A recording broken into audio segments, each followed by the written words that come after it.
জুলাই ঘোষণাপত্র দেওয়া হলো, এই বিষয়ে আপনার প্রত্যাশা কি ছিল? সেটা কি পূরণ হয়েছে?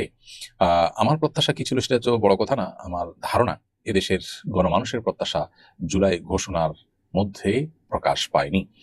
আ জুলাই ঘোষণার মধ্যে সবচেয়ে বড় ত্রুটির দিক হলো যে এদেশের সংখ্যাগরিষ্ঠ মুসলমান ২৪ আ ইসলাম আ এর যে ইসলামের যে গুরুত্বপূর্ণ প্রভাবক শক্তি হিসাবে কাজ করার বিষয়টি, এগুলোর কোনটাই কিন্তু এই ঘোষণাপত্রে উঠে আসেনি।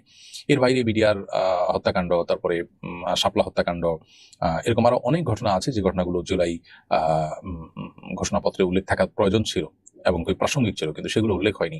এবং এখানে বরাবরের মতোই আমাদের অন্যান্য ঘোষণাপত্র বা অন্যান্য সরকারি পেপারস এবং অন্যান্য রাজনৈতিক দলগুলোর যে বিভিন্ন ঘোষণা, দফা ইত্যাদি থাকে, সেগুলোতে পশ্চিমাদের যে আপনার চাপ দিয়ে ঢুকানো কিছু শব্দ, যে শব্দের মাইর প্যাচে এলজিবিটিকিউ ইত্যাদিকে তারা এদেশে নরমালাইজ করার চেষ্টা করছে, সেরকম শব্দ এখানে রয়েছে। অর্থাৎ ইনক্লুসিভ তথা আপনার অন্তর্ভুক্তিমূলক এই শব্দগুলো মায়ের প্যাচে মূলত বিদেশি বিভিন্ন চিন্তাধারা এই ঘোষণাপত্রে ঢুকানো হয়েছে। খুবই দুর্ভাগ্যজনক একটি ব্যাপার যে জুলাইয়ে এদেশের আপামর সর্বস্তরের সাধারণ মানুষ অংশগ্রহণ করেছেন, যে জুলাই আন্দোলনে সবাই শামিল হয়েছেন এবং যেটার সাথে ভিন্নমত পোষণকারী মানুষ এদেশে উল্লেখ করবার মতো নেই বললে চলে।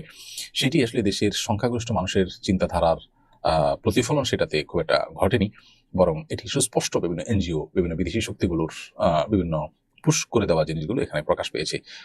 ভারতের ব্যাপারে দেশের মানুষের অবস্থান দীর্ঘদিন পর্যন্ত ভারতের যে আমাদের এই দেশটার উপরে, দেশের সরকারের উপরে নানা সময় ভর করে তাদের যে আগ্রাসন, তাদের যে দাদাগিরি, যেটার কারণে এদেশে ফ্যাসিস্ট এই পর্যন্ত এসেছে, সেটাও এই ঘোষণাপত্রে সেভাবে উল্লেখ হয়নি। তো সব মিলিয়ে এই ঘোষণাপত্র একেবারেই আহ, উম, আপনার ছাপিয়ে দেওয়া বিভিন্ন এজেন্ডাবাজদের তৈরি করা ঘোষণাপত্র মনে হয়েছে। আল্লাহ তাআলা মাফ করুন। আহ, এই ঘোষণাপত্র যথাযোগ্য না হওয়ার কারণে এবং এটাতে গণমানুষের আকাঙ্ক্ষা প্রতিফলিত না হওয়ার কারণে আমার মনে হয় যে আরেকটি বড় ধরনের ধাক্কা খেলো এই ইন্টারিম গভর্নমেন্ট।